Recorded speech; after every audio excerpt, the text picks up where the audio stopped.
Hello children, good morning, namaskar. You are welcome to Gyanodaya Basic Knowledge for Science classes for class 7th. I am present for part 21 in the lesson of जंतुओं में पोषण। तो आइए class 7th के विज्ञान के lesson जंतुओं में पोषण में अगला प्रश्न है। जैसा कि आप पढ़ रहे हैं जंतुओं में पोषण, तो जंतु तो समझते हैं, गाय भैंस, ठीक है। पोषण का मतलब क्या हुआ? पोषण का मतलब क्या हुआ? देखिए, पोषण क्या है? जीवों द्वारा भोजन ग्रहण करने और इसे पचाने की क्रियाओं को पोषण करते हैं। हम खा लिए और उसको पचा लें, उसी को पोषण करते हैं। जब पचेगा तो उसमें से जितना ऊर्जा मिलेगा, विटामिन मिलेगा, कार्बोहाइड्रेट मिलेगा, प्रोटीन मिलेगा, वो शरीर में अवशोषित होगा, तो उसी को कहते हैं पोषण। यानी जीवों द्वारा भोजन ग्रहण करने और इसे पचाने की क्रियाओं को पोषण कहते हैं। यानी जो कुछ भी हम खाते हैं और उसको पचा लेते हैं, और पचाने के बाद हमारे शरीर में शक्ति मिलती है, उसी को हम कहते हैं पोषण। यानी खाना और पचाना, दैट इज कॉल्ड पोषण। आसान शब्दों में लंबा बोलना है तो सीधे जीवों द्वारा भोजन ग्रहण करने और इसमें पचाने की क्रिया को पोषण। अब है कि पोषण की आखिर आवश्यकता क्यों पड़ती है, इसकी जरूरत क्या है, क्यों इसकी जरूरत होती है हमको? तो कहता है मानव सहित सभी जीवों में अपने स्वास्थ्य, शारीरिक वृद्धि, विकास एवं गतिशीलता बनाए रखने के लिए पोषक तत्वों की आवश्यकता होती है। जैसे रोटी, दाल, चावल, घी, दूध, अंडा, फल जो भी खाते हैं, अपने शक्ति के हिसाब से। अंडा तो पहले है, बहुत बच्चे भी हैं नहीं, अंडा बेचने वाले और अंडा खाने वाले भी। तो पोषण तत्व का आवश्यकता इसलिए पड़ती है कि हमको शरीर को स्वस्थ रखना है, ऊर्जावान बनाए रखना है, ताकतवर होना है, हमेशा काम करना है, हमेशा बोलना है, तो हमको हरासमेंट न हो, हम देखने में सुंदर लगे, आकर्षक लगे, चमकते रहें, शरीर में ताकत रहे, तो उसके लिए हमको फल, दूध, घी, अंडा, मछली, शुद्ध खाना, हरे पत्तेदार सब्जी खाते हैं ना, जिससे हम स्वस्थ बने रहें। तो इसलिए हमको पोषण की आवश्यकता होती है। कुल मिलाकर पोषण की आवश्यकता क्यों? शरीर की स्वास्थ्य सुंदर दिखे, शरीर में ऊर्जा मिले, शरीर में शक्ति मिले और हम गतिमान रह सके, इसलिए हमको पोषण की आवश्यकता पड़ती है। ठीक है। अब है, और पोषण की आवश्यकता के लिए, उसकी पूर्ति के लिए क्या क्या खाना चाहिए? दूध, दही, फल, अंडा, हरे पत्तेदार सब्जी, नहीं, जिसकी जो तरह से शक्ति है, सामर्थ्य, उस हिसाब से अपना पोषण करता है। अब है कि पोषण प्रक्रिया कितने तरह से पूरी की जाती है? जो पोषण की प्रक्रिया है वह कितने तरह से पूरी की जाती है? कहता है दो तरह से। एक है भोजन अंतर्ग्रहण और दूसरा होता है उसका पाचन। अंतर्ग्रहण का मतलब भोजन को अंदर भेजना, अंतर्ग्रहण का मतलब है कि भोजन जो भी है उसको हम अंदर कैसे भेजते हैं, उसी को हम भोजन अंतर ग्रहण करते हैं। तुम उंगली गिन रहे हो, इसी नाते आता नहीं है कुछ, यही कारण है, उंगली गिन रहा है। यानी जो भी भोजन है उसको हम ग्रहण करते हैं तो अंदर कैसे जाता है। बहुत हम लोग हैं, मवेशी हैं, तो मुख से जाता है, सबको मुख नहीं होता है, तो कैसे कैसे खाते हैं सभी लोग, उसकी व्यवस्था बताता है। कैसे? पहला, भोजन अंतर्ग्रहण की विधियां क्या है, चाहे भोजन अंतर्ग्रहण कैसे होती है? अंतर्ग्रहण का मतलब समझते हो? भोजन कैसे शरीर के पेट के अंदर जाता है, जहाँ पाचन होता है, उसको कैसे लिया जाता है?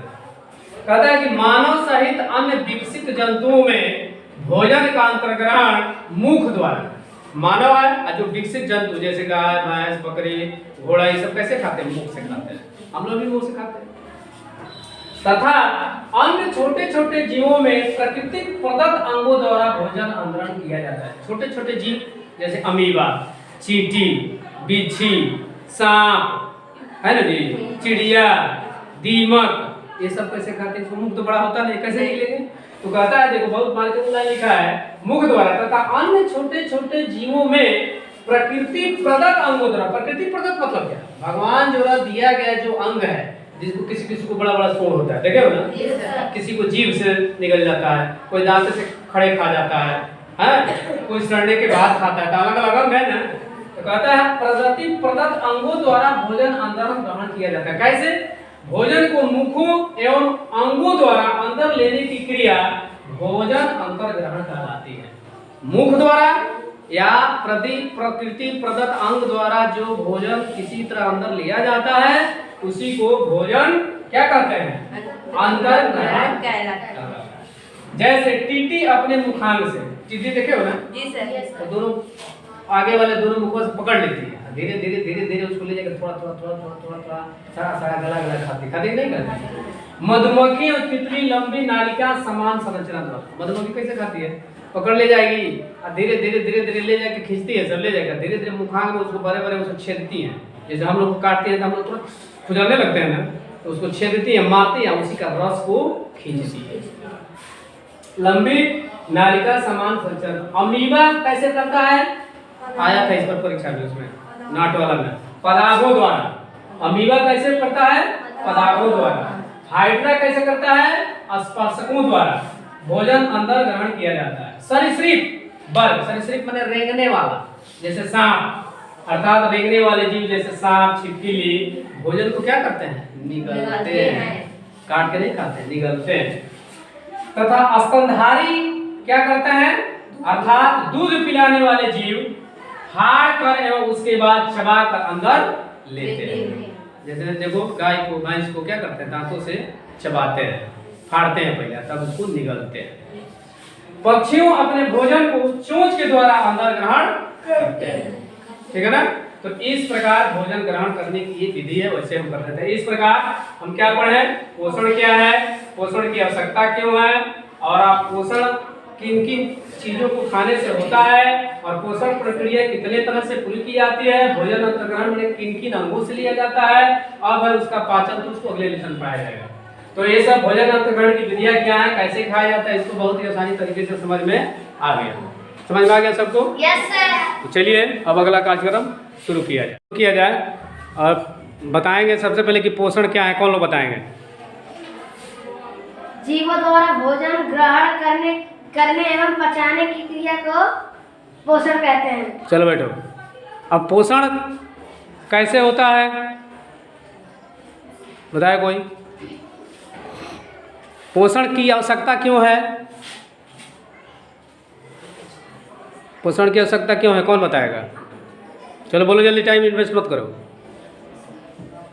स्वास्थ्य, शारीरिक वृद्धि, विकास एवं गतिशीलता बनाए रखने के लिए पोषण की आवश्यकता पड़ती है। कहाँ और लोग नहीं बोलते हैं जी?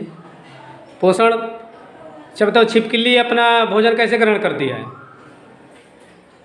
निकल जाती है। हाँ चलो बैठो। मेढक? वो भी निकल जाती है। और लोग बोलो जी, और लोग नहीं पढ़े हो, नहीं सुनाई दिया है। और सांप? निकल जाती है। जानवर? चबाते हैं। और पक्षी? चोंच से फाड़ते हैं, उसके बाद तब खाते हैं। चलिए, इसके लिए बहुत बहुत धन्यवाद जो लोग बताए उनका भी, जो नहीं बताए उनका। तो चलिए, इस प्रकार आप लेसन 7 में जंतु में पोषण पाठ के अंदर पोषण क्या है, पोषण की आवश्यकता क्यों है, और पोषण क्रिया कितने तरह से होती है, उसको बहुत ही इजी वे में जान गए।